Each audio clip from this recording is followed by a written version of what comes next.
Enggak, kamu nggak bisa lihat tembok besar Cina dari luar angkasa. Itu mitos, emang keren sih, tapi tetap aja mitos dan nggak ada hubungannya sama kenyataan. NASA udah mastiin kok, jadi kamu tahu sekarang. Tapi tembok itu memang luar biasa dan kamu beruntung hari ini. Aku bakalan ngajak kamu ke sana. Jadi kencangkan sabuk pengamanmu ya. Kita akan pergi ke Cina, negara Asia paling besar, negara ketiga paling besar di dunia dan dengan lebih dari 1,3 miliar jiwa yang tinggal di sana. Cina juga masih menjadi negara yang paling padat penduduknya. Meski India juga udah mendekati dan mungkin bisa menggantikan Cina nggak lama lagi. Cina juga salah satu negara tertua di dunia. Cina punya sejarah tertulis yang berkesinambungan selama 3.500 tahun, tapi peradabannya sudah ada jauh sebelum itu. Ahli sejarah percaya, Cina tidak dihuni oleh pemukim yang datang dari tempat lain. Peradaban Cina kemungkinan besar terbentuk dari orang-orang zaman batu setempat yang sudah tinggal di wilayah itu sejak periode prasejarah. Jadi, nggak heran kalau negara itu penuh dengan sejarah dan landmark kuno. Dan aku bakalan nunjukin ke kamu beberapa di antaranya. Kita ada di tembok besar, panjangnya lebih dari 21.000 km, hampir 5 kali lipat jarak dari New York ke Los Angeles, atau lebih panjang sedikit dari jarak kutub utara dan selatan. Ini luar biasa, bahkan untuk ukuran saat ini. Tentunya pembangunannya nggak cukup 1 hari. Tembok ini dibangun berabad-abad, mungkin kamu tahu. Kalau kota-kota kuno punya tembok di sekelilingnya untuk melindungi penduduk setempat dari penjajah, yap, kota-kota di Cina juga punya. Kaisar Tiongkok pertama menyatukan negara ini pada tahun 220 sebelum Masehi, dan dia punya ide yang cerdas sekaligus ambisius untuk mengubah semua tembok kota menjadi satu tembok besar yang akan mempertahankan batas negara. Jadi, prosesnya pun dimulai. Awalnya, tembok itu dibuat dari tanah dan kayu yang ditumbuk. Setiap kaisar penerusnya akan meneruskan proyek tembok besar ini, memperkuat dan memperluasnya, memperbaiki, tapi juga memodernisasi teknik pembangunannya. Ada yang menggunakan batu bata untuk membangun tembok itu, ada juga yang beralih menggunakan batu granit dan marmer. Awalnya, menara pengawas dan platform juga nggak ada. Semua itu ditambahkan 19 abad kemudian setelah pembangunan dimulai. Jadi, tembok ini lumayan nggak konsisten dalam masalah materialnya. Tapi hal ini malah menambah daya tarik dan menunjukkan betapa banyak usaha dan waktu yang dibutuhkan dalam pembangunannya. Kamu bisa lihat beberapa balok batu ada tulisannya. Ini dibuat oleh pekerja yang membangun tembok itu. Tujuan tulisan itu adalah menjamin kualitas. Isinya berupa informasi seperti lokasi, kuantitas, dan petugas yang bertanggung jawab. Jadi, kalau ada masalah dalam kualitas bahan atau konstruksinya, kita akan tahu siapa yang bertanggung jawab. Dan juga harap diketahui kalau tembok ini beracun. Untuk mencegah erosi tembok karena serangga, bahan arsenik, yakni bahan kimia beracun, digunakan dalam pembangunannya.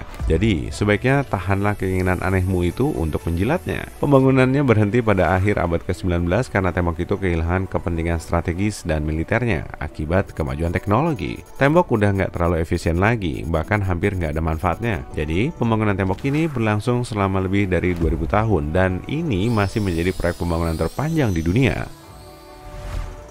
Sayangnya, kondisi tembok besar saat ini udah nggak prima lagi. Diperkirakan, hanya 8% tembok yang masih dalam kondisi baik, sisanya rusak parah. Sepertiga tembok juga udah menghilang tanpa bekas karena erosi alam dan kerusakan akibat manusia. Banyak juga balok yang diambil sejak abad kemarin dan digunakan untuk membangun rumah dan pertanian. Hingga saat ini, tembok ini masih terus kehilangan balok-baloknya. Tapi kali ini, oleh para turis yang datang, tidak sedikit dari mereka mengambil batunya sebagai souvenir, dan jumlahnya tentu banyak. Mengingat ada lebih dari 50 juta turis mengunjungi tembok itu setiap tahun. Jadi, kita nggak mau ngambil souvenir dari perjalanan kita hari ini ya, kita bikin kenangan aja di sini.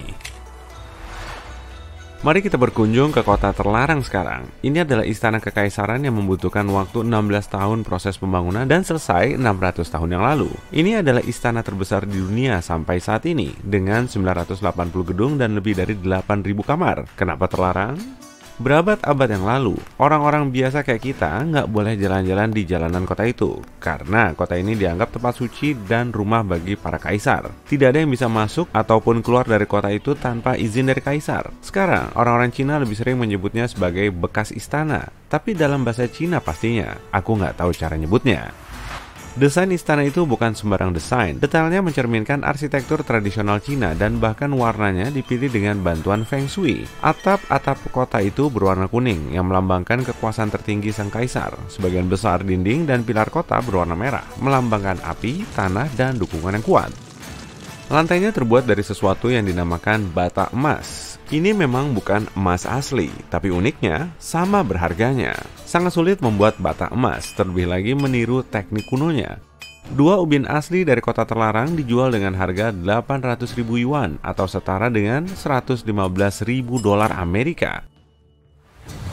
Kamu juga bisa melihat patung-patung hewan di atap-atap gedung. Sama kayak warna, hewan juga punya arti penting dalam budaya Cina. Naga, burung phoenix, dan singa termasuk hewan yang paling kuat. Naga melambangkan kekuatan dan keberuntungan dan sangat penting bagi budaya Cina. Naga muncul di mana-mana, dalam pepatah, legenda, astrologi, seni, dan lain-lain. Di Cina kuno, kaisar dianggap anak dari naga. Jadi kayaknya keluarga Targaryen bukan satu-satunya nih. Dan rakyat jelata bahkan tidak diperbolehkan memiliki barang-barang bergambar naga. Sedangkan untuk burung phoenix, dalam mitologi Tiongkok, kemunculannya yang langka saat kaisar baru naik tahta merupakan pertanda keharmonisan yang baik. Dalam Feng Shui, burung ini juga melambangkan keberuntungan dan jika digunakan secara tepat, diyakini bahwa burung ini bisa membawa energi positif ke dalam rumah. Singa melambangkan kekuatan dan kekuasaan dan munculnya selalu berpasangan, singa jantan dan betina. Singa dianggap sebagai penjaga, jumlah patung hewan di atap menandakan pentingnya bangunan itu.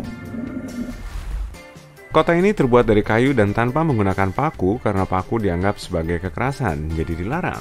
Bisa dibayangkan kalau kota kayu sangat rentan akan bahaya kebakaran. Ada api sedikit aja, kota yang memiliki sejarah selama 6 abad ini bakal langsung terbakar menjadi abu. Jadi, pencegahan kebakaran dilakukan dengan sangat serius di sana. Kota ini punya banyak peralatan pemadam kebakaran lengkap, dan bahkan ada kelompok pemadam kebakaran khusus yang lebih hafal dengan tata letak seluruh kota dibandingkan rumah mereka sendiri. Mereka pun mengawasi kota itu setiap hari.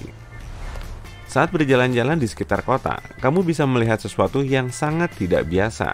Nggak ada burung yang hinggap di atap-atap gedung di sana. Burung-burung sangat diperhitungkan saat pembangunan kota, dan para insinyur membangun atap sedemikian rupa untuk memastikan tidak ada burung yang bisa hinggap di sana.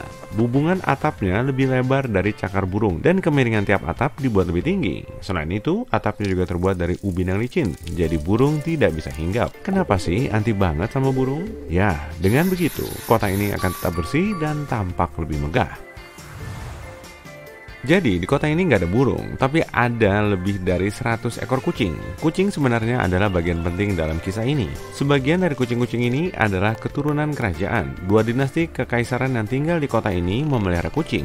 Dinasti-dinasti itu kemudian runtuh, tapi kucing tetap tinggal di kota itu dan hidup di sana sejak saat itu. Tentu ada kucing-kucing liar yang bergabung dengan keluarga kerajaan selama ini, tapi nggak ada yang keberatan dan nggak ada tes DNA untuk melihat mana kucing kerajaan atau bukan. Lagian, kucing-kucing ini selalu berpatroli di kota, memburu tikus dan mungkin burung yang tersesat dan menjaga kota ini. Jadi, semua kucing diterima.